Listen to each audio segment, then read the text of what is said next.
looked upon the cliff where Hilltop stood. I can still see its hanging roofs against the cypress trees.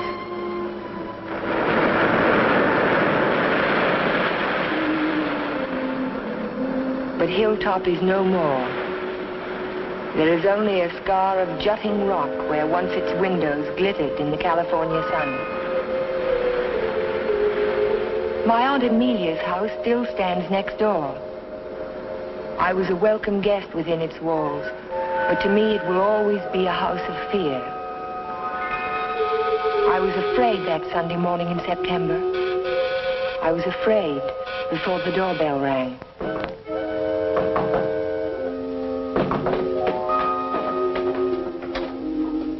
Morning, Ella. Good morning, Ray. Hello, Amelia. Where is he? Where's Cohalan? Jeff? Why, what's wrong? It's a wonder you weren't murdered in your bed. Dr. Hartley told me this morning. I won't permit him to stay in this house another day. What is it, Major? What's the matter? It's all right. It's all right, Amelia. I'll handle this. Where's his room? It's there, Just leave this to me. I'll take care of Cohalan. Cohalan! Cohalan! Are you in there?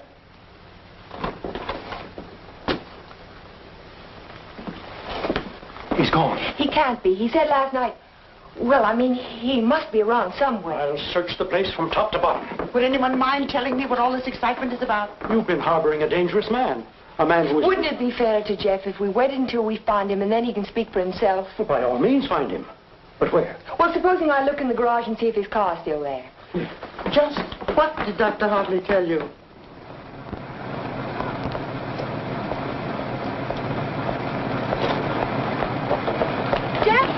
Jeff, are you in there? Jeff! Jeff, are you all right? Major Badger, hurry up! What's the trouble? What's the trouble? What's wrong? Jeff, I'm in the motor. Oh, my. Oh, no.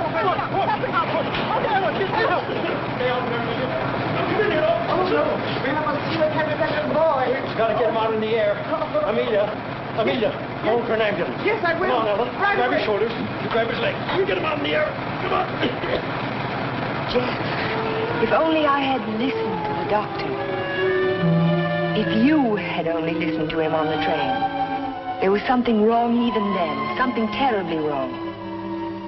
I should have seen it in your eyes the first time we met.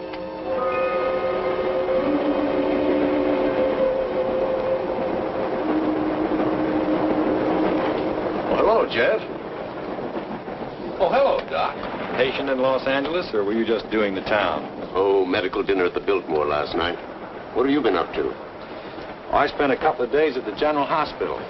Those dizzy spells again? Nothing serious, I hope. When I need a doctor, I'll come to see you. I was getting some technical stuff for the Veterans Hospital I'm working on. Didn't I hear somewhere that Ben Shepherd donated the land for it? That's right.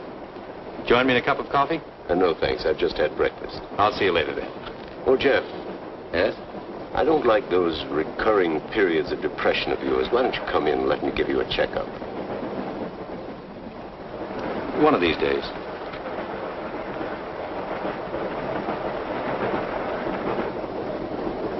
Morning, Elmer.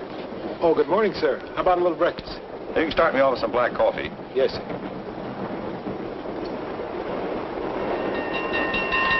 May I? Yes?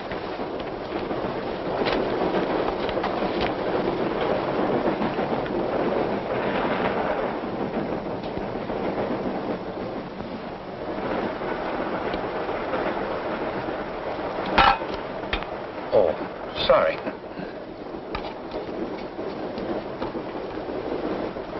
Go ahead, throw it. I'll just save the train from being wrecked. By throwing salt over your shoulder? Oh, by showing proper respect to the powers of darkness. Powers of darkness. What have we here? Disbeliever? Let's see what the tea leaves say about you. Your coffee, sir. Oh, thank you. There's a trick my grandmother taught me. She learned it from an old witch in Ireland. And so you've been drinking coffee ever since? That's beside the point.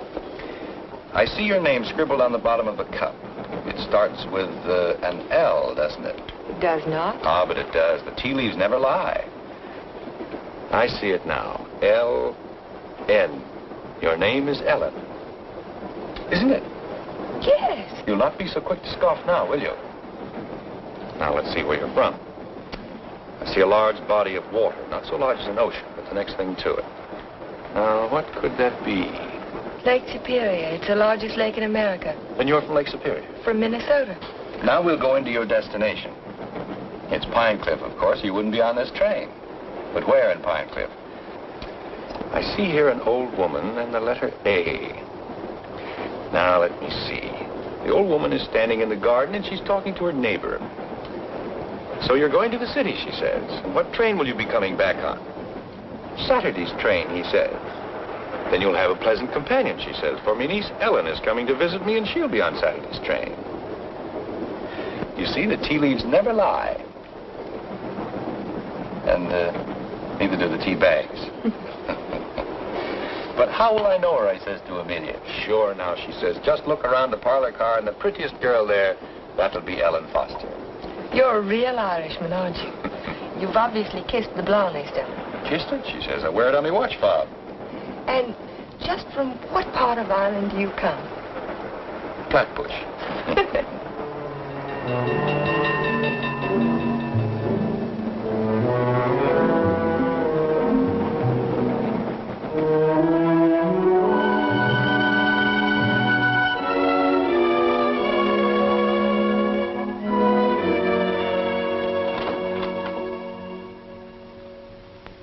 Good morning, Sue. Good morning, Mr. Cohalan. Mr. Shepard here yet? Well, he's in his office.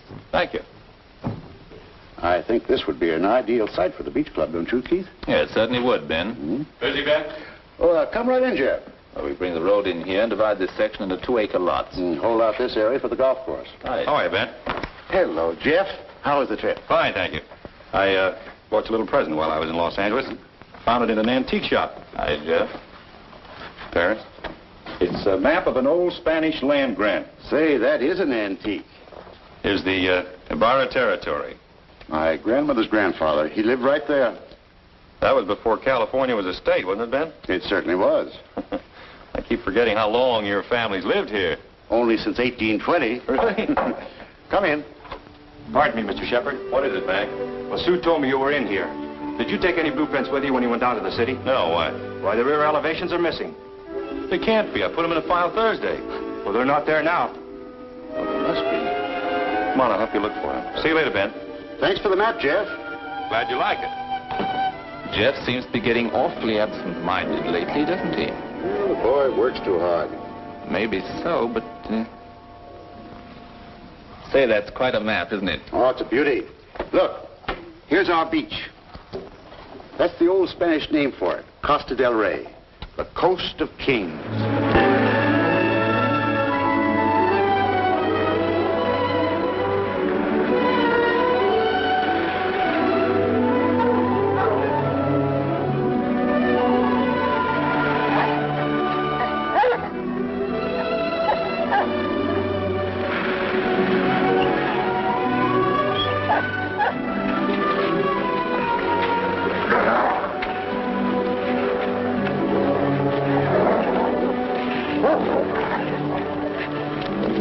Down, mister, down. Don't be afraid of him. He won't hurt you. Well, I hope he didn't tear your coat. oh, no, it's all right. I don't know what got into him. He never barks at people. He seemed to think I was an intruder. Oh, yes. Of course, that must be it. Is this a private beach? Oh, no. It's just that there was someone who used to sun here beside this rock. Well, I'll forgive him this time. I must say you own a very particular dog. I don't own him exactly. They own me. Shamrock and Mr. O'Grady. Mr. O'Grady? Isn't that an odd name for a German Shepherd? Well, it's Herr von Gradenstein on his papers. I translate it. Well, I guess I ought to go home. I'll walk along with you.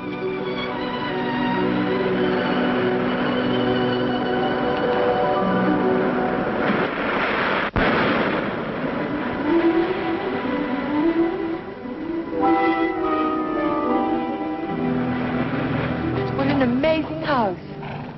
Don't you like it? Yes, I think I do. It looks as if it had wings. As if it could take off and fly across the sea. That's the effect I was striving for when I built it. You built it? my house. It certainly belongs exactly where it is, doesn't it? Yes, I think a house ought to blend with its environment. If it's built in a valley, it should crouch between trees. If it's on top of a hill, it ought to be part of the sky.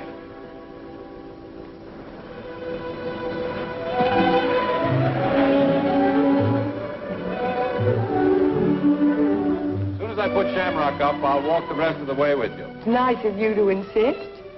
Isn't it? I'm beginning to like your house more and more. You can't take it all in at the first glance, can you? No, it's like some people that way, I guess. You have to know them a while. Like you, for instance? Yes, I suppose that's true of me, too. We don't have houses like that in Minnesota. Do you mind if I take a closer look at it? I thought you said you were late. Oh, another 10 minutes won't matter.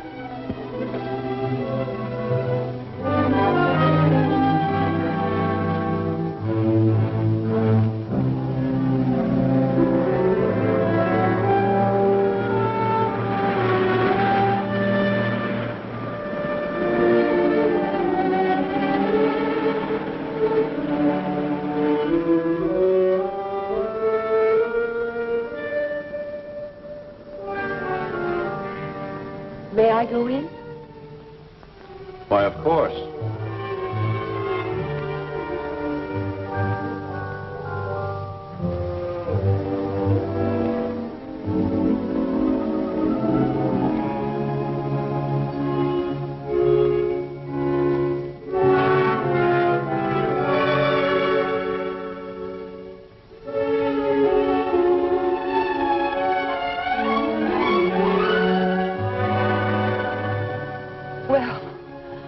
I just don't know what to say. You care for a drink? Thank you. Sherry, all right? Yes.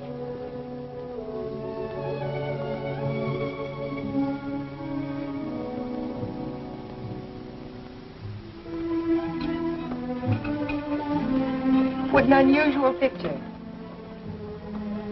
It's by Del Lopez, the Mexican modernist. Thank you. What's it called? Doesn't have a name. What does it suggest to you? Well, it's not real, but then it's not real either. It might be a garden in a dream. It might be. Or he dreamed of the girl who belonged in the garden.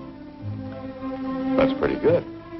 And then she became more important than the garden, and perhaps that's why she's out of proportion. Perhaps she did. Perhaps that's why a woman gets out of proportion to a man. I really don't know anything about modern art. There isn't anything to know about it. It's like music. Its form doesn't have to copy nature to please the senses. Or does it?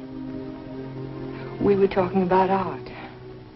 I was talking about figures. Are you interested in figures? I have a Sedigliano. You have a what? Sedigliano, an Italian sculptor. I bought one of his porcelains with my first fee. Would you like to see it? Yes, I would. Where is it? Over by the window. Come on, I'll show it to you. This is my good luck charm. It's called Hotai, the Chinese goddess of chance. Sedigliano always...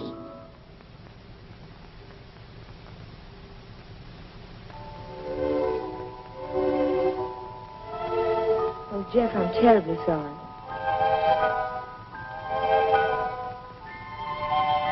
Can it be mended? No, it's beyond mending. Oh. Well, Aunt Amelia may be worrying about me. I suppose I should go home. Yes, I suppose you should.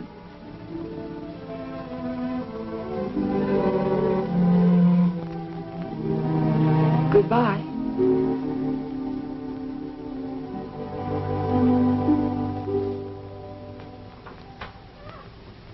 Good afternoon, Luella. Hello, Miss Foster. Is Aunt Amelia at home? I didn't see her go out. Ellen. Oh, hello, Aunt Amelia. Were you afraid I was lost? No, I was sure you could take care of yourself. But it was getting late, and I was afraid you'd forgotten about the dance at the country club tonight. Of course not. I just ran into Mr. Cohalan on the beach, and I stopped by his house for a glass of sherry. You were inside Hilltop? Why, yes. You don't disapprove, do you? After all, I'm a little old to need a chaperone. But no one's ever been inside Hilltop before. No one. Except Jeff. It's funny. He built it for his bride. Then there's a Mrs. Cohalan. No, Vivian was killed the night before the wedding. How awful. Aunt Amelia. Yes, dear. What was she like? Vivian, she was the most beautiful girl you ever laid your eyes on. She was Ben Shepherd's daughter. Ben Shepherd. Ben owns most of Pine Cliff. That's why it was such a perfect match. Jeff was a protege of his, more like a son. And when he fell in love with Vivian, Ben was delighted. Of course, he adored Vivian, especially after her mother. And I shouldn't talk about her mother. It was such a scandal. Poor Ben. Aunt Amelia, you said that Vivian Shepherd was killed. Was it? It was an accident. Jeff told Ben it was bad luck to have a party before the wedding, but Ben insisted. There were so many people there. Jeff and Vivian stole away in her car, and 5 minutes later she was dead in a collision on 12-Mile Drive. You never can tell what private tragedies people have had, can you? I mean, when you first meet them. He seemed so light-hearted on the train. He can be that way sometimes, and the next minute he's strange. Like never inviting people into his home and never mentioning Vivian's name. I can tell you one thing, we've been pretty worried about Jeff, but the way he's been acting. Well, how would you expect him to act after a shock like that? Seeing the woman he loved killed right in front of his eyes? It's a wonder he didn't go out of his mind. Don't get so excited, dear. I'm sorry.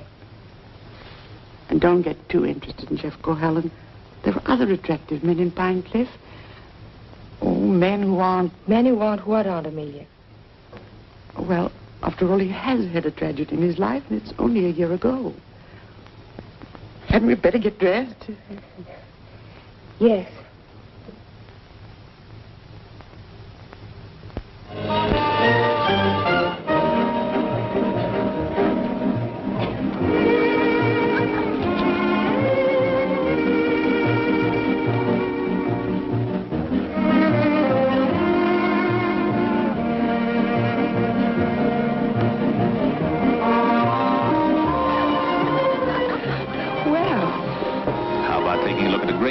California mall, huh? I can see it through the window. Yes, what I had in mind was a personally escorted tour. Think of my reputation, Mr. Ferris. But I am thinking of it. A new girl in town seen walking with me in the moonlight, while the stag line will give you a rush. I never encourage stag lines. There's no future in them. Well, in that case, we'll sneak out quietly, huh? No, thank you. Thank you, but no. Cold climate, Minnesota. Yes, isn't it? Let's go down to the bar and talk it over. All right. I see you know our local hero. We've met. Charming fellow. Yes, he is. I suppose you fall madly in love with him. Everybody else does. Except you, Mr. Ferris. Oh, I think he's just ducky. Did you children enjoy your dance? It was just ducking. Keith, you must sit down and have a drink with us. I thank you. I'd like to. Hello, Amelia. Hello, hello. Welcome home, Dodo. Thank you. Good evening, Major. This is my niece, Ellen Foster. This is Miss Ferris, dear. How do you do? How do you do? And Dr. Hartley. Why, yes, we met on the train. My name is Ferris, too. You, I know. Oh, Bulls, Major. Now, you two stay right here and don't you move till we get back.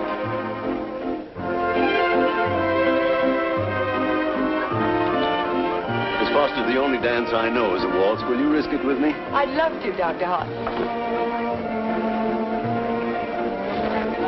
And how were things at the separation center? Did you have a good time? Reno is delightful. I received my discharge papers yesterday. You'll get your copy in the mail. Well, that calls for a celebration, doesn't it? It certainly does. In that case, I'll take you down to the bar and buy you a drink. Oh, really? Oh, come now. We're civilized people, aren't we? Well, I guess it can't do any harm. You know, I think it ought to be a lot of fun, now that we're not married anymore.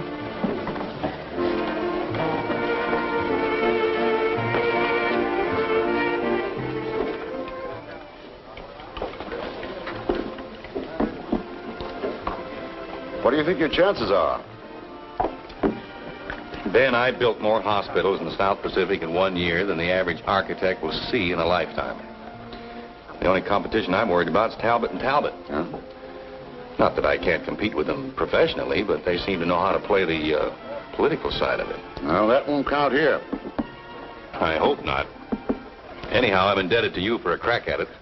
I merely suggested that they invite a local architect to submit plans. Jeff, you're looking pretty seedy. Sure you haven't been working too hard? Well, it's been a pretty hectic week, Ben, but we finished up tonight. Plans are all wrapped and ready for mailing in the morning. Hello, Ben, you old darling. Hello, Dodo. Hello, Jeff. There's an admirer of yours looking for you upstairs. Who's that? A girl by the name of Foster. You seem to have made quite a score. Aren't you speaking to me, Jeff? Certainly, Dodo. How are you? Fine. Are congratulations in order? They certainly are. We're celebrating the new freedom. See you later. Bye. I think I'll go upstairs, Ben. It's getting a little crowded down here.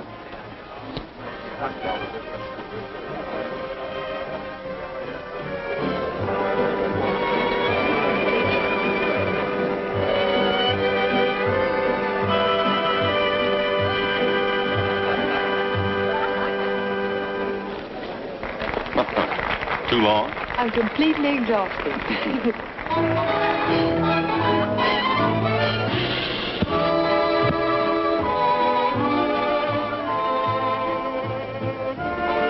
What is that song? Do you know? It's called Don't Forget Me. Oh, I remember. They played it a lot last year. Yes, they played it last fall. Is something the matter? No, I didn't eat my dinner. I guess you shouldn't drink on an empty stomach. Excuse me.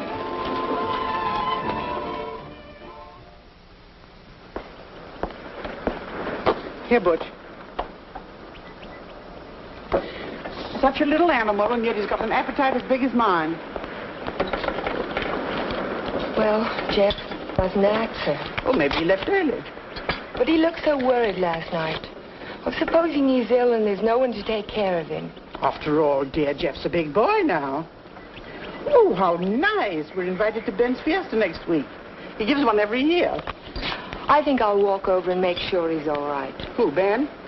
Oh, you mean Jeff?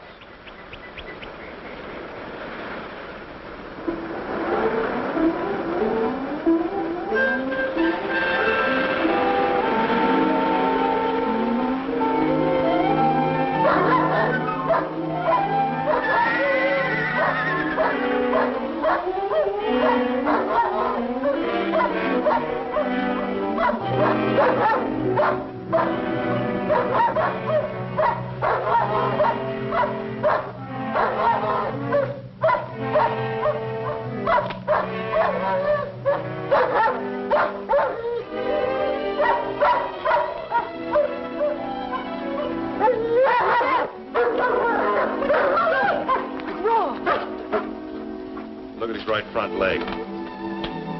It's shattered. Oh, Shamrock. I hate to have to destroy him. How did it happen? I don't know. I don't know how it could have happened. You better wait for me outside.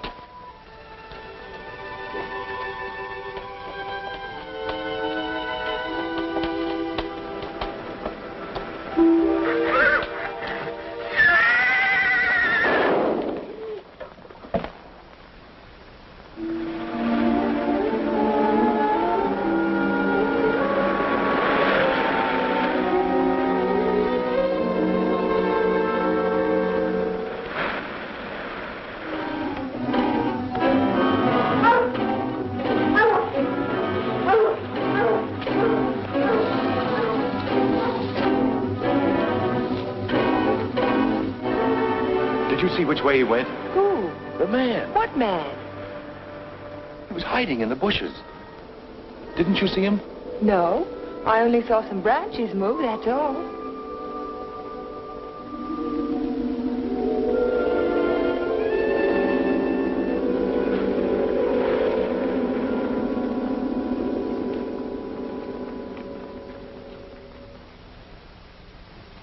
I've never seen lovelier roses. What are they called? Matador, I believe. They grow on the bush out on the terrace. Matador?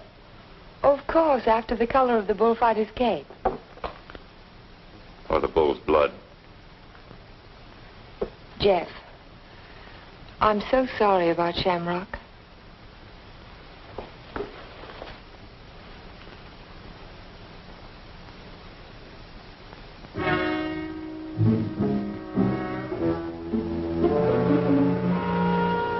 Helen, you better go now. You're not safe with me. Do you understand? Suppose I don't want to be safe. Please go now. I'll call you later. All right, Jeff.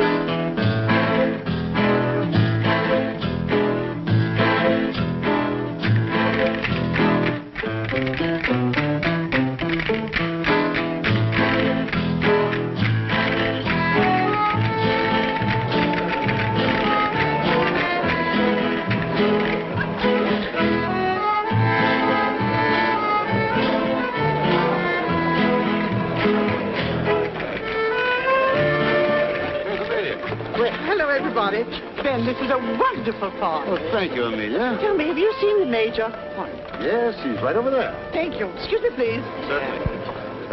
Will you excuse me, please? All right, Ben.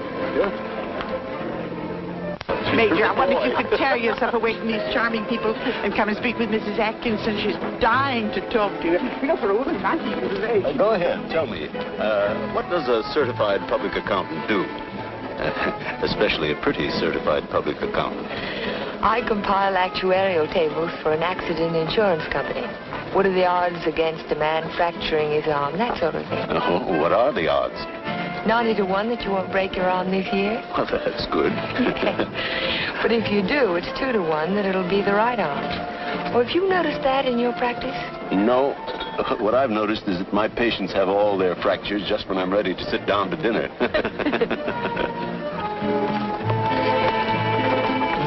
Hey, you. Come here, man. I want to talk to you. Si, senor. Didn't I see you around my place last week? Me? Me, no, senor. I'm sure I saw you hanging around my stable. Me? No, senor.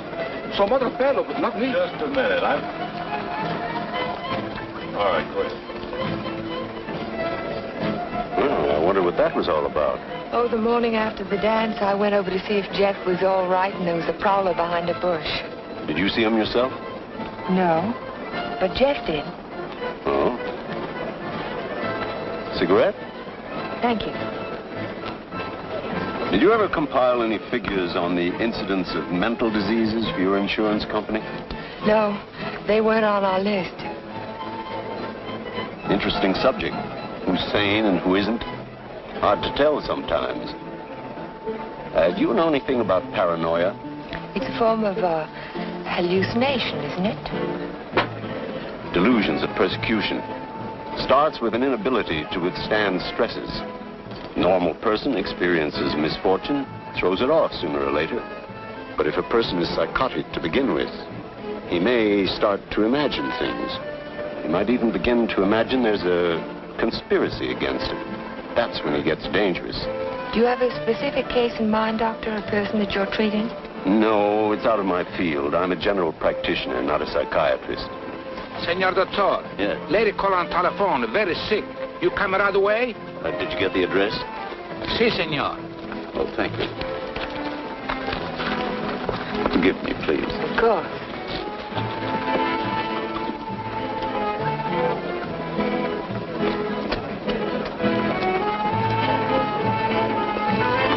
Are you sure, Jeff? Ben, I'm positive it was the same man. Well, I'll talk to him if you want me to, but you know how it is with those fellows. They all look alike if you don't know them. Maybe you're right, Ben. So the guy gets up and he says, Keith, you take a powder. Oh, the guy was bigger than I. What could I do? same thing happened to me, only he wasn't so tall. Oh, I remember all too well. For that evening. Excuse me, honey. I'll be back in a while. Certainly. Because the rest of the committee feel that a local architect should have the job. Ben, may I see you a moment? Surely. Excuse me, Jeff. Certainly.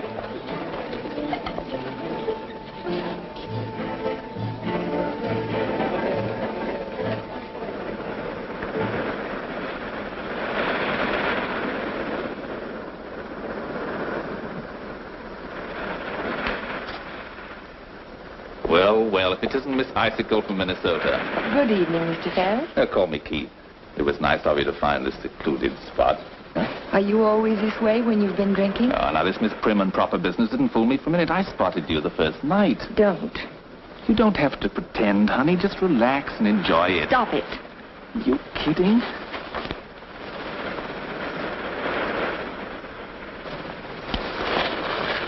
Jeff. Hello, Galahad. Been playing Peeping Tom? Get out. Don't be ridiculous. As I was Would you saying, mind honey, leaving us alone? Jeff, please I'd like to don't. have a few words with him. Privately. If I ever catch you around Ellen again, I'll run you on a pine cliff. Galahad, you frightened me. I'm warning you, I mean it. Keep away from her. I know too much about you. So what? You'll never open your mouth. That's the beauty of it. It's your story, and you're stuck with it. I don't have to open my mouth. I can close yours. What are you two boys arguing about? What does anybody ever argue about? Politics. Oh, politics. Keith, will you do me a favor? Dr. Hartley had to leave on an emergency call. Will you see that Dodo gets home? She has a little headache. I'd be glad to. Ben, don't you think maybe I'd better? Look, I pay her alimony. I'll take her home.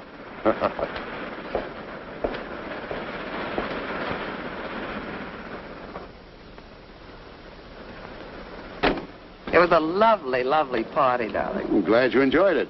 You're sure I can trust you to take her straight home? Oh, the car knows the way, Ben, all by itself. Good night, then. Oh, Ben. Yes? It might be a good idea to keep an eye on Jeff tonight. See that he doesn't drink anymore. He was getting a little out of control. Thanks, Keith. I'll watch him. Good night.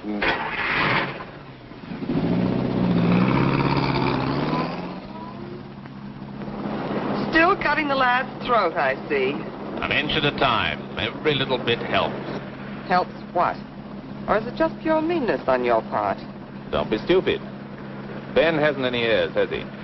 All that money and not even a second cousin. Suppose he should take a notion to leave it all to Cohalan. Where would I be? Out in my ear the day after the will was filed. Well, you don't think he's going to leave it to you, do you? No. No, I'm voting for charity, with Keith Ferris as administrator of the estate. What would you think of a Vivian Shepherd Foundation for something or other? That turns even my stomach. Oh, I'm very well, thank you. You were in the cavalry, weren't you, Major? Well, I'd like to ask you a question. Can a horse break its leg in its own stall? What's that? You think it's a chance in a million? No, I was just computing the odds on an accident that happened last week. Well, thank you very much for the information, Major. Good night.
here? I heard the dog howling. And I heard it too.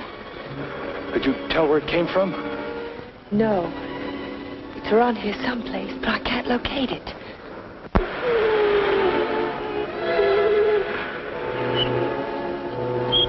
Jeff, listen.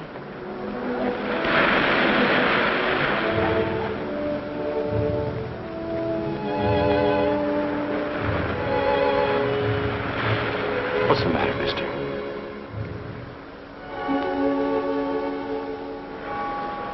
He's gone.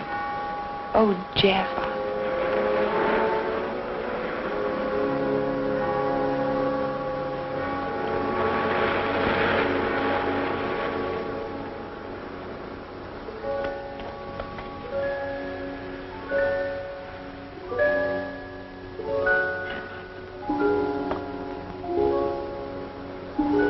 Well, that's about all we can do tonight. Jeff. I want to talk to you. Well, not now. I'm sorry, I didn't mean to be rude, but I'm just not in the mood for conversation. You have to listen. It's important. Well, let's go up to the house.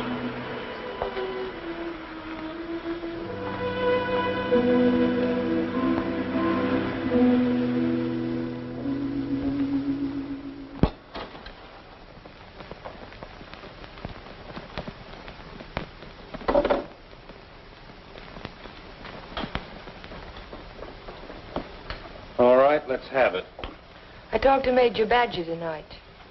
He can't understand how Shamrock could break his leg in his own stall. Well, he hasn't anything on me. I can't understand it either. Unless it's bad luck. Don't call it luck, Jeff. What would you call it? I'm not sure. A few days ago, this rose was on your matador bush. It was alive and beautiful. Now it's dead. Was that bad luck, or was it cause and effect? You picked it, so it died. I didn't pick it. The whole bush died overnight for no reason. There must be a reason. There's always a reason for everything. Is there?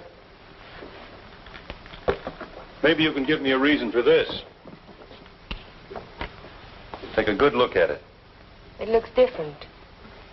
Is it the way the light hits it? It isn't the light, it's the colors. Look at it again. Oh, I see what you mean. They faded, haven't they?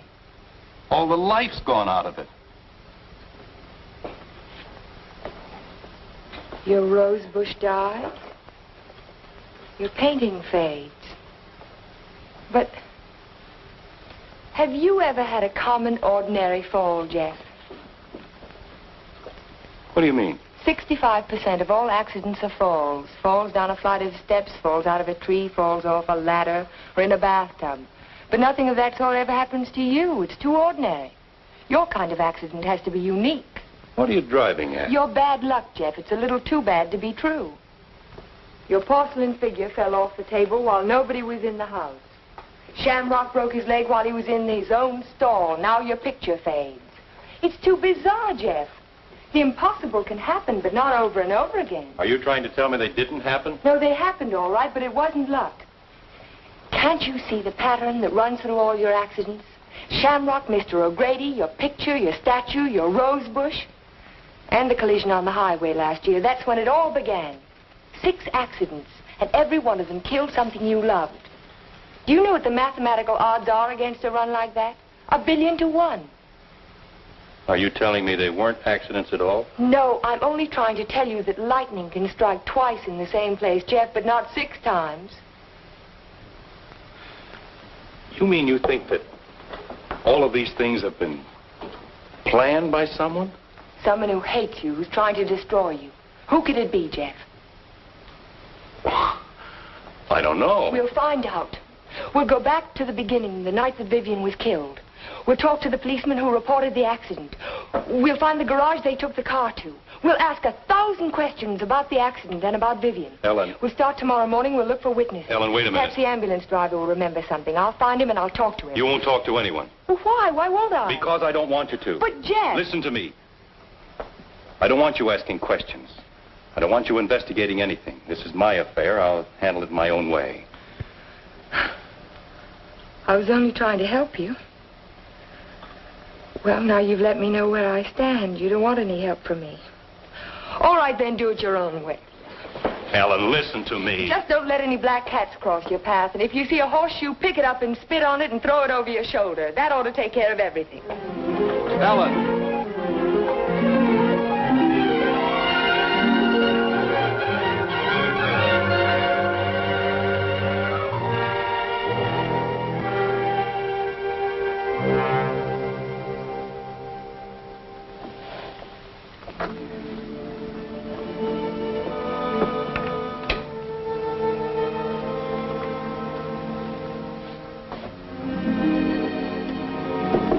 Come in.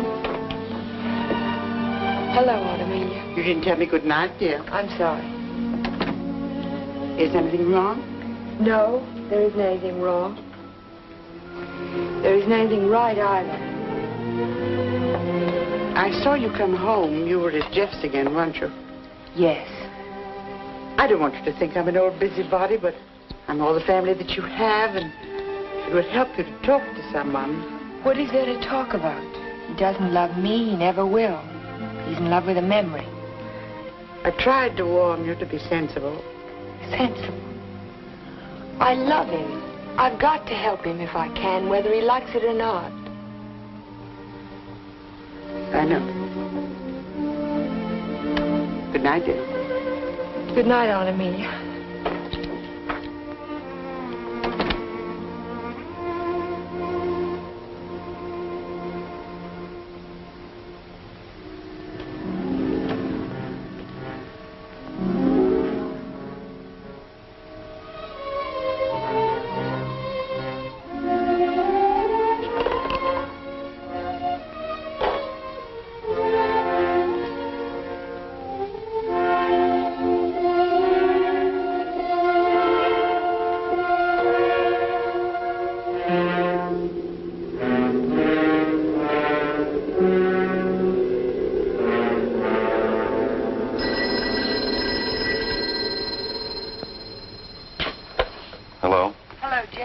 Yes, Ellen. I've taken your painting to an art shop. You did what? I found out some very important information. If you come over tonight, I'll tell it to you. No, I can't tell you now. Look, I thought you understood I was going to handle this in my own way. Don't argue, Jeff. Just come on over. Goodbye. Well, what do you think? It's hard to understand why it's faded. The artist didn't use pen colors. He didn't even use tempera. There must be a reason. I would say this was painted with London watercolor. That's the best you can get. Nothing fades them except continuous exposure to strong sunlight for at least a month. That's impossible. I can't imagine what caused it. Well, I'll tell you what I can do. I can talk to a couple of artists I know. They might have an idea. I think my best bet is to go and see Trilfeed. He's a watercolor man. He's one of the best. He ought to know everything about it. I think I'll catch him tomorrow morning. You know Trilfeed, the naturalist. He paints the dogs and horses and cows. My wife, he made a beautiful painting. Thank you very much. I'm sorry to have troubled you. Oh, no trouble at all. Oh, Miss Foster. Yes? I just remembered something. Years ago, I framed some pictures for a painter by the name of Torres, Vicente Torres. One of the paintings was an old lady playing the guitar. It was a watercolor. And it faded? The man who bought the picture took sun lamp treatments that winter, and he took it on a couch right under the painting, and he was mystified why the color faded. So Vicente found out that the rays from the sun lamp broke down the pigment. Can you remember the name of the man who owned that picture? I don't think I ever knew. It was some local man. What about the artist? Is he still in Pine Cliff? Torres? He died 5 years ago. Oh. Thank you again. Sure.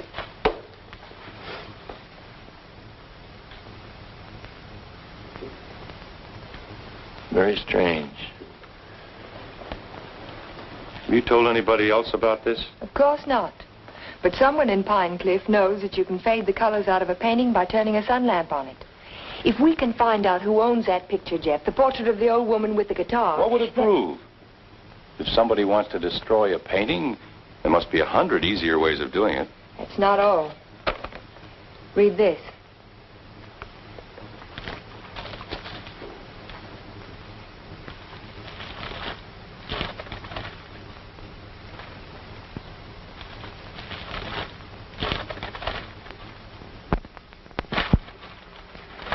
Arsenic?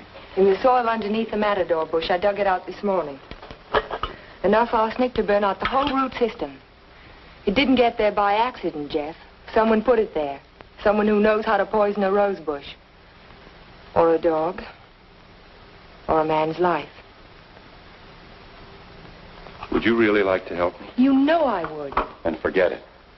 Forget the whole thing. But there was poison in the root system. The chemist told me. You never saw the chemist. You never heard of a portrait of an old woman with a guitar. Do you understand? No. No, I don't understand. Jeff! Jeff! Your house. Look out the window. I saw it from upstairs. What? It's burning.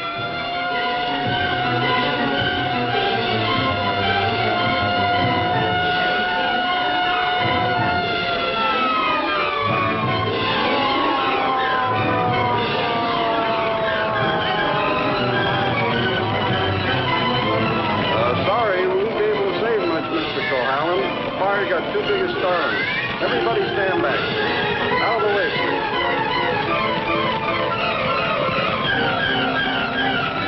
Hello, Jeff. A lovely fire, isn't it? You know, you can see it for miles. Jumped right in my car and drove over. Wouldn't have missed it for anything.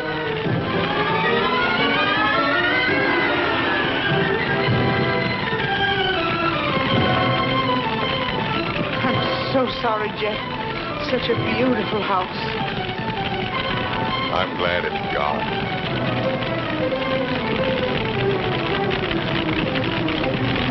Be sure to tell Jeff that he's welcome to come and stay with us as long as he likes.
No, he hasn't come in all day. Have you tried to locate him at Mrs. Foster's? Yes, I did, but he left the house early this morning.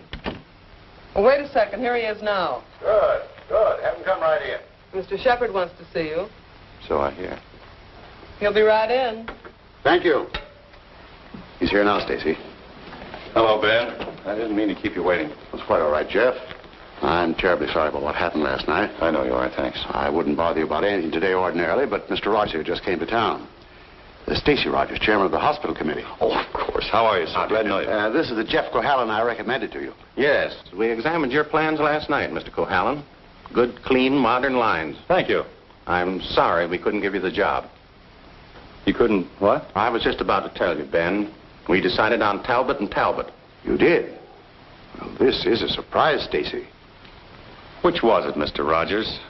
Politics or stupidity? I beg your pardon. If they'd given it to Magruder or Chesney and Pike, I wouldn't have said a word because I know the boys would have gotten a good, modern hospital. But Talbot and Talbot haven't had a new idea since Burnham did the Flatiron Building. Oh, now, take it easy, Jeff. Oh, they're not architects. They're political finaglers. Maybe you can tell me just one detail in their plan that was an improvement over mine. Name just one. Young man, your attitude doesn't deserve a reply. But since you're a friend of Mr. Shepard's, I will say to you that no member of the board, myself included, could understand how a reputable architect would submit his design for an important building with no interior detail whatsoever. No detail. There were 17 blueprints of the interior, right down to the placement of the operating tables and surgery. You may have drawn them, young man, but you didn't send them to us. There were no interior details? None at all. Could they have been misplaced somewhere in your office? Not possibly. The sealed packages were opened in the presence of the entire board. Maybe you misplaced them, Jeff. You know how absent-minded you've been. Suppose you can find the duplicates. Would the board be willing to reconsider? That's impossible. The contract has already been awarded.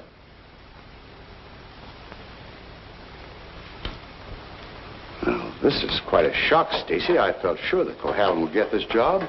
Oh, I'm sorry, Ben, but you understand my position. Jeff, you weren't going home without me, were you? Without you? You told me to drop in at 5:30 and you'd drive me home. Do you remember? I'm not going home now. Oh, is anything wrong?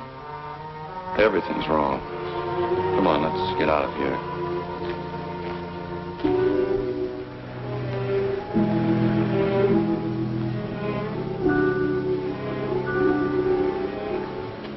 It's dreadful. A whole year's work completely wasted. Typical Cohalan luck. Don't keep calling it luck. Supposing someone took those plans out of the office and wrapped the package over again. Who'd do a thing like that? Keith would. He hates you.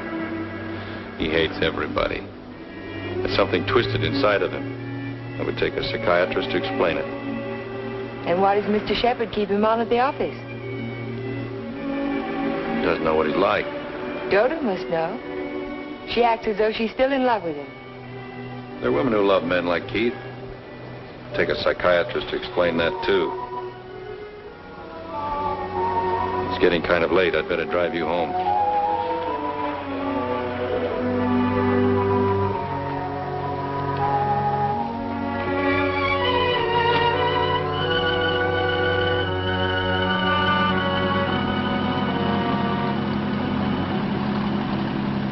Isn't this near where... What'd you say? Nothing. Drive faster, will you, Jeff? I want to feel the wind in my face. All right.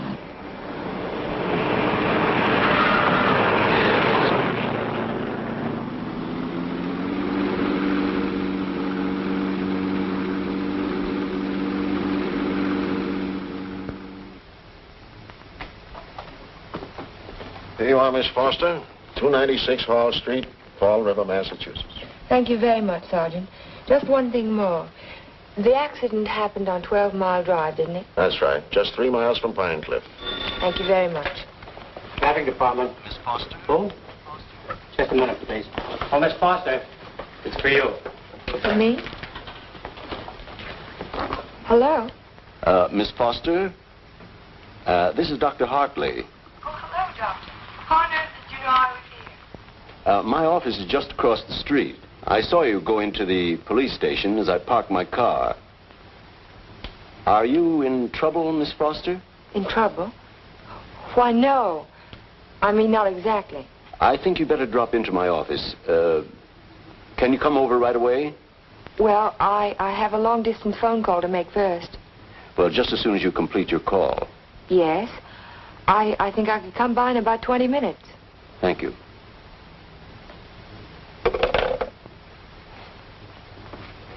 Thank you, Sergeant. That's all right. Miss Foster. Hello, Dr. Hartley. Come in. Come in. I was startled when you telephoned me at the police station. Well, I'm very glad I spotted you when I did. Why did you ask me if I was in trouble? Well, the fact is, I'm in rather an awkward position. But your aunt is getting along in years, and I didn't want to disturb her unduly, so I thought it best to discuss this matter with you.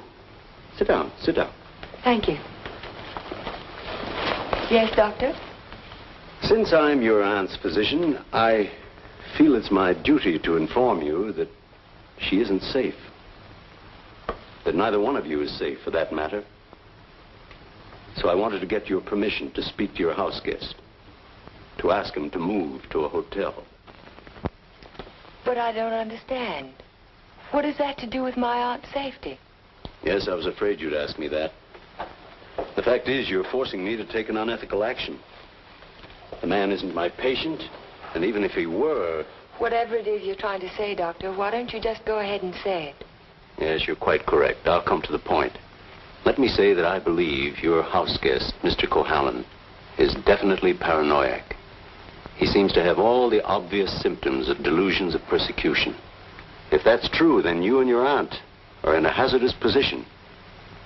Two helpless women in the same house with a man who may become dangerous at any moment. We can't allow it. May I ask you a question, Doctor? Certainly. You speak of delusions of persecution, but... Oh, a delusion is imaginary, a thing that never happened. That's right. But Jeff's dog was poisoned. His house was burned down. That was no delusion. I saw it myself. Did you see the gasoline can? Gasoline can? The gasoline can the police found in the ruins of Hilltop. It was an unusual type of container. Only one store in Pine Cliff sells them. And that store sold such a can to Jeff last Monday. How do you know? The chief of police told me so this morning. But I don't see how. And that isn't all. The body of the dog was disinterred. He died of arsenic poisoning. 2 days after his master brought a package of weed out.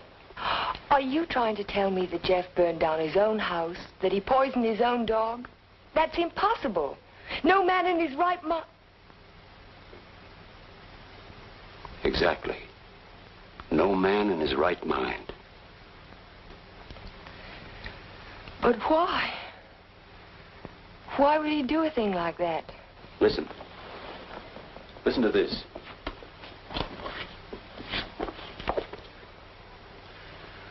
Once the feeling of guilt is firmly established in the subconscious, the patient may do injury to himself as a form of penance or self-imposed retribution.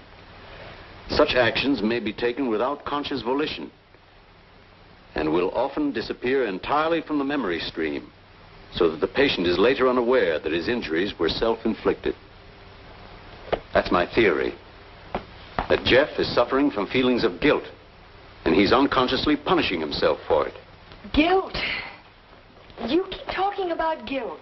I don't understand you. What is he guilty of? His fiancée was killed in an automobile accident a year ago, and he was at the steering wheel at the time. It would be an unusual man who didn't reproach himself under those circumstances, even if he was blameless. And if he thought he was responsible for the death of the woman he loved, if the thought began to prey on his mind, it's rather an obvious theory, isn't it? Yes. Then I have your permission to speak to him. I'll be as tactful as possible. No, not yet. Not until Friday. Friday? I've got to have time to think about it. I'll be very careful, but promise me you won't speak to him yet. Well, I can't force my opinions on you, Miss Foster, but I must emphasize as strongly as I can that delay can be dangerous. Extremely dangerous. I'll be very, very careful, Dr. Hartley. I hope you will, Miss Foster. Thank you.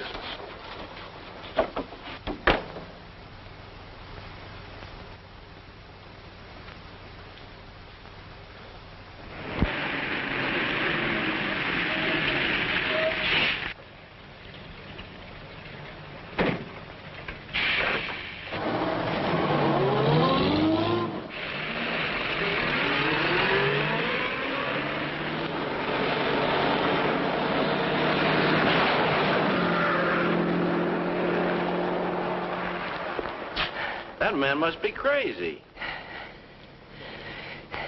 Thank you very much.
Jack of spades. Is that bad luck? Like a black cat? A dead man's card. Oh? And is there a card for a dead woman? The Queen of Spades. I almost drew it this afternoon. Oh, what happened? Oh, I just gotten off the bus and was waiting to cross the street and a car nearly ran me down. It almost seemed to be trying to. Did you see the driver? No. I was too busy trying to get out of the way. What kind of a car was it? A green convertible. Like yours. Except the top was up. You've got to get out of here, Ellen. You've got to get out of Pine Cliff right away. Why, James? Because something else is going to happen. I can feel it. It might happen to you. I'm not going to leave, not now. I'm warning you, Ellen. It's no use, I'm not going. You're asking for trouble. Am I? Then I'll really ask for it.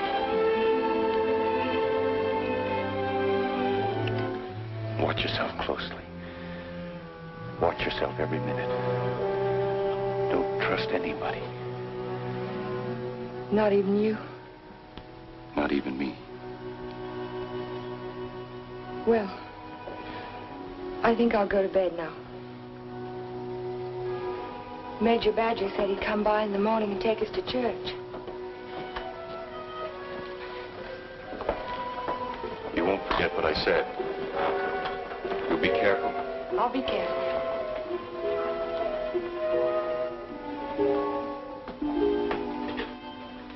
Jeff. Yes? How long have you known Dr. Hartley? For years, ever since I came to Pine Cliff. Has there ever been any bad feeling between you? No, why should there be? Well, he thinks that the shock of Vivian's death might have affected your mind. He thinks that you might be paranoiac. But you don't think so, do you? No. I don't think so. Good. Good night, Jeff. Good night, Ellen.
Jeff. Shh.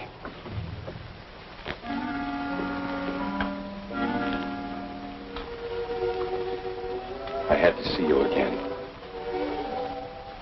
I wanted you to have this.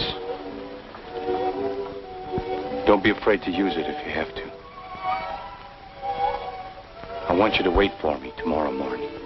Tomorrow morning? You mustn't leave the house.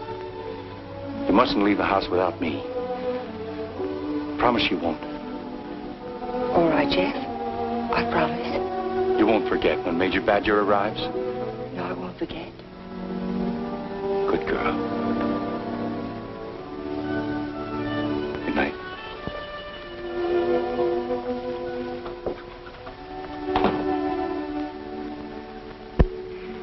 We found Jeff early the next morning. I can still smell the fumes of the gasoline as we pulled his body from the car. But somehow it didn't quite ring true. I couldn't believe that Jeff would try to kill himself. No suicide note was found, but the local architect was discovered in the Foster garage with the door closed and his car motor running. He was immediately removed to City Hospital, where latest reports from Dr. Raymond Hartley advised that Cohalan is now definitely out of danger. On the national scene, Congress resumed its discussion of the Morse-Conlon bill today. Labor spokesmen have announced that they will request an amendment guaranteeing... I'd like some more coffee, nurse. With cream and sugar? How did you get by the no visitors sign? I walked right straight past it to ask you a question. Oh, you did? Well, suppose you walked right straight past it again, going the other way. Not till you've answered my question. Would you rather I rang for a nurse? Oh, you weren't that way on Saturday night when you needed me. I made you a promise then and I kept it. Now I think you owe me the answer to one question. Just one. Well, I won't ask you why you came to my room that night. I know the answer to that one. Oh, you do? Certainly. You wanted to make sure that I'd find you on Sunday morning before the motor ran too long. You probably didn't start it until after the major rang the doorbell. You don't miss much, do you? You counted on that, too. You knew that when we couldn't find you in your room, I'd think of looking in the garage and oh, thank you to see if your car was still there. You have all the answers, haven't you? All except one. Why did you fill those buckets with gasoline? Fill the buckets? Oh, you saw that, too? Yes. I wasn't filling buckets. I was draining the gas tank. So if you didn't show up in time, the motor would stop running as soon as the gas in the carburetor was gone. But why? Why did you do it? You had your question. Don't be technical. Why did you pretend to commit suicide? When that car almost ran you down Saturday morning, you don't think that was an accident, do you? I couldn't get you to leave town, so I had to give him a different target. Different target? Me. Man doesn't kill my rose bush and my horse and my dog and then stop there. He must want to kill me. I can't wait any longer, not while strange automobiles are trying to run you down on the highway. I've got to force his hand now. I want him to think that it's safe to take a shot at me. Don't you understand? Not quite. I've tried to commit suicide, haven't I? It was on the radio. It says so right here. So what if somebody takes a shot at me now and leaves the gun in my hand? It's an open and shut case, isn't it? The police wouldn't even investigate. So he's free to kill me now if he can. Doesn't have to hit around the edges anymore. But keep away from me. Don't stand too close to the target. Is that why you wanted me to leave Pine Cliff? That's why I want you to go home now and stay there. Lock the doors from the inside. If you have any visitors, don't let Aunt Amelia out of your sight. Don't trust anyone.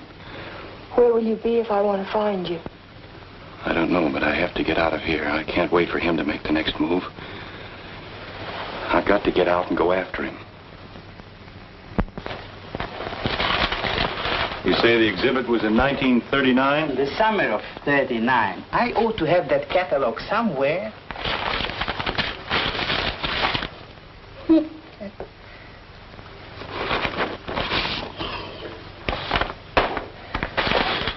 Here we are. And there's a list of all of the exhibitors in here? In the back of the book. Practically every artist who might have known Torre. Oh, yes. This is perfect. Exactly what I was looking for. Thank you. Good afternoon. Yes? Are you Mr. Strabini? Strabini? Yes, that's me. Did you ever know an artist by the name of Vincente Torres? Vincente Torres? Yes. No.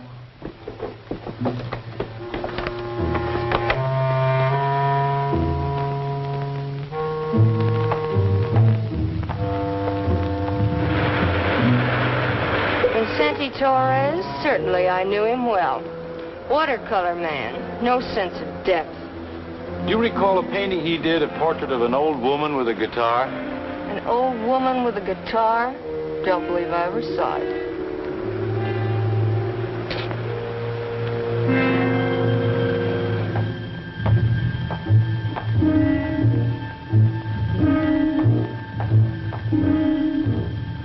The old woman with a guitar? Yes, I remember when Torres painted it. It was during his Renoir period. Do you remember who he sold it to? Didn't know he ever found a sucker. It was a piece of tripe. Well, thank you. Not at all.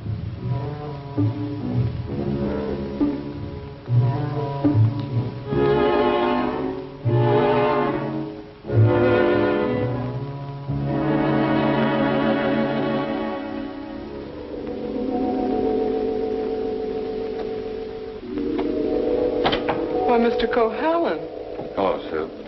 you had a few phone calls. Anything important? I don't think so. A man named Carter called. Said he was a friend of an artist that you knew. The name sounded like Boris. Was it Torres? Could be. Did he leave a number? No. He said he'd call back around 6. What's after that now? When Mr. Shepard's anxious to see you. He's still in the office. Okay. Shepard Estates. Oh, yes, just a minute. Mr. Carter. Hello? Yes, that's the man, Vincente Torres. Do you remember a watercolor he painted, a portrait of an old woman with a guitar? You do? Do you remember who bought it? You're absolutely certain? Oh, thank you.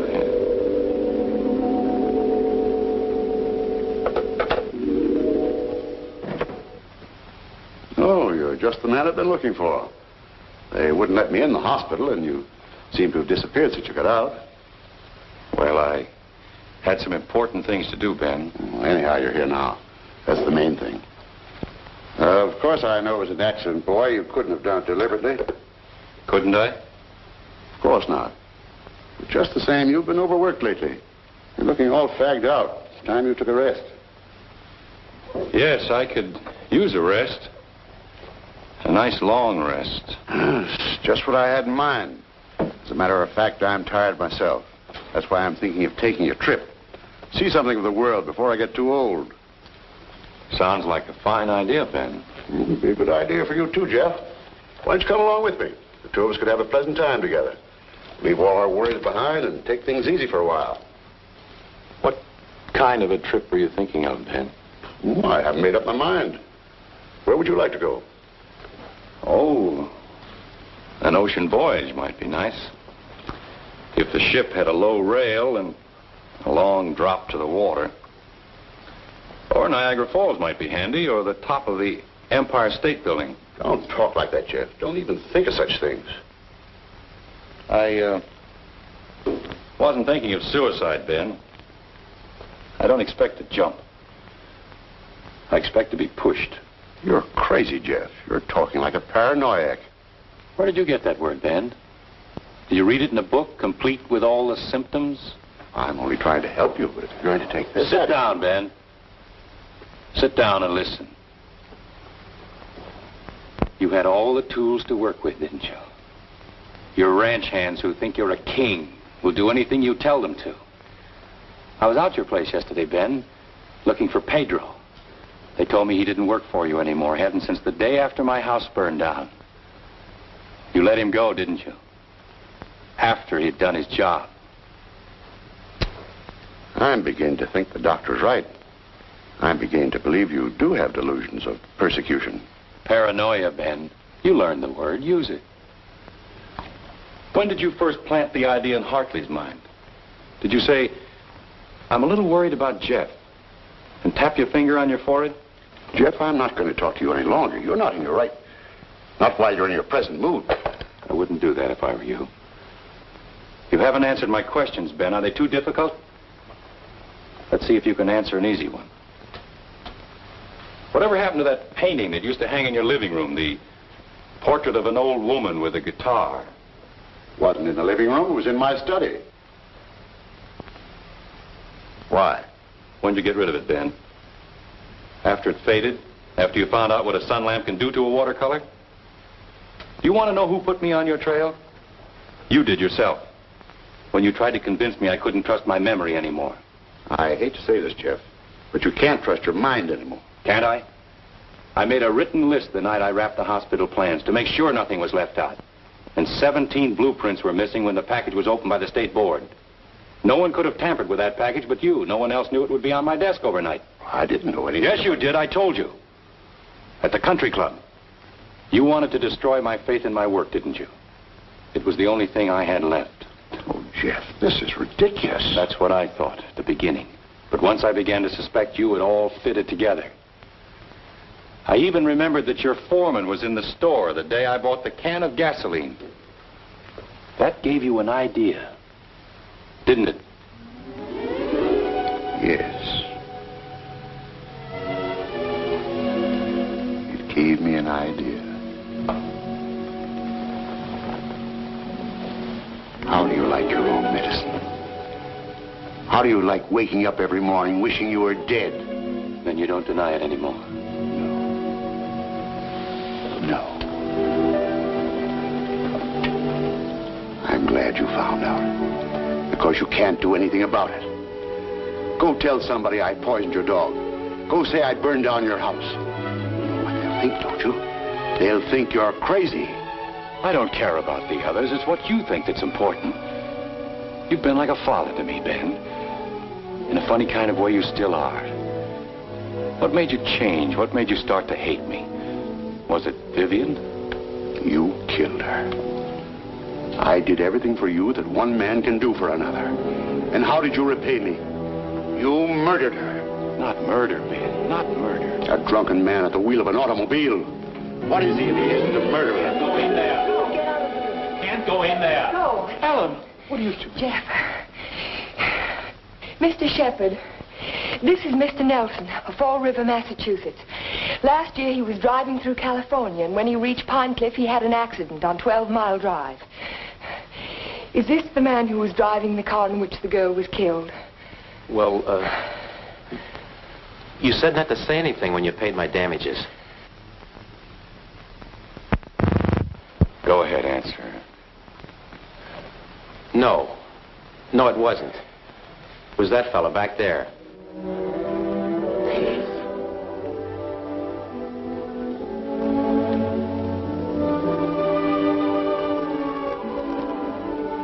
Thank you, Mr. Nelson. I tried to keep it from you, Ben. At the party you gave the night before Vivian and I were to be married, I don't know whether you remember or not, I said something to you about the room being a little stuffy. I wanted to go outside for some air. I was really looking for Vivian.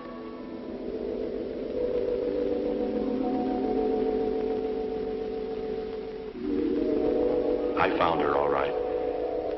I heard them talking to each other. It wasn't anything new, Ben. It had been going on for years. All the time I was overseas. He was telling her why he'd never marry her. He couldn't. Dodo wouldn't give him a divorce. So she said, we'll run away without a divorce.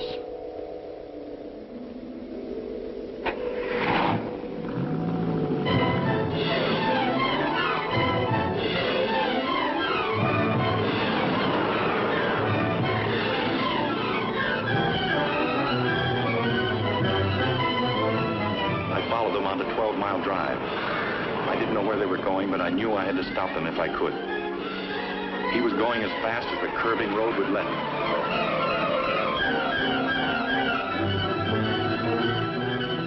I tried to catch him, but he was driving like a madman. We were coming to the fort where 12 Mile Drive meets the highway. I saw a car approaching on the main road. Ferris didn't see the other car. I knew what was coming, but there was nothing I could do to stop it.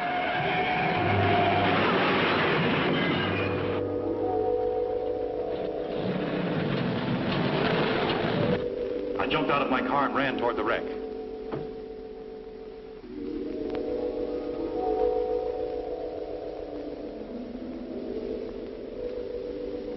He said, do something for her. But there was nothing anyone could do for Vivian.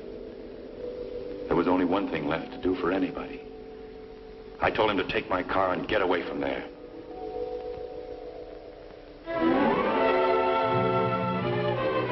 I didn't want you to find out how she died, Ben. Or what she was really like.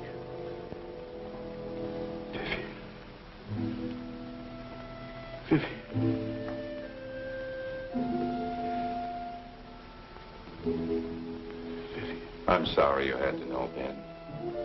Even now.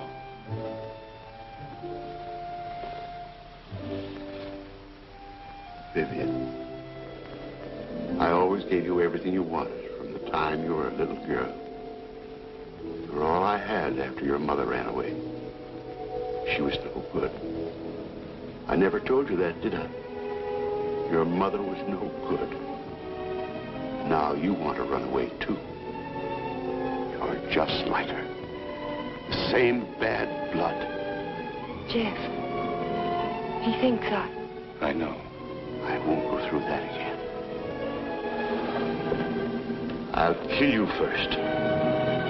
I'll kill both of us. My shoulder.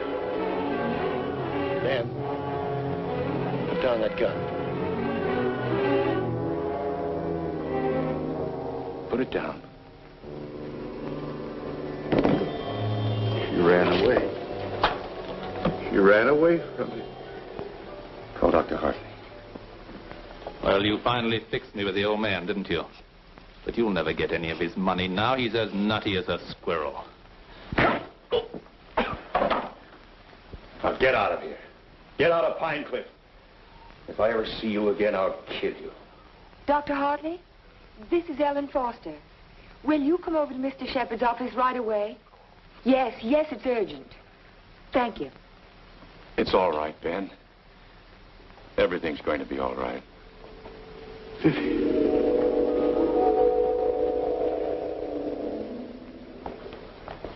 Well, Doctor, will he live? He's healing beautifully. No infection, no complications, simple perforation of the deltoid. And all the time I thought it was my shoulder. You won't need that thing anymore. Good. Yeah. He'll be as good as new in a week. Tell me about Ben. Well, Amelia, Ben was the psychopath, of course, from the beginning. I ought to have suspected it, of course. Now he's had what the psychiatrists call a catharsis. He's brought his troubles out into the open. Ellen helped to bring them out when she phoned Fall River. He'll be all right now, in time. Well, I'm very happy to hear that. Well, I hate to drag myself away, but the ill and injured are waiting. I'll see you to your car, Doctor. Bye, Ellen. Jeff? Goodbye, Dr. So long, Doc. And now, young lady, suppose you come along with me.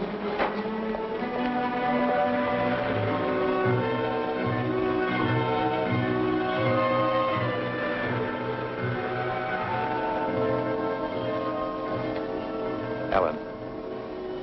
Yes, Jeff? There's something I've been wanting to ask you. Yes, Jeff? How in the world did you ever find that fellow from Fall River? Oh, I found him in the traffic accident wreckage at the police station. What made you think of him? The way you drove your car on 12 Mile Drive the other night. You could never have driven so recklessly with me if you'd been at the wheel when Vivian was killed. Not on the same road in the same place at the same time of night. You're pretty smart, aren't you? No. Yes, you are. You're very smart. No, I'm not. Oh, yes, you are. No, because I thought that you loved her. I thought you loved her all the time. I never really loved anyone but you.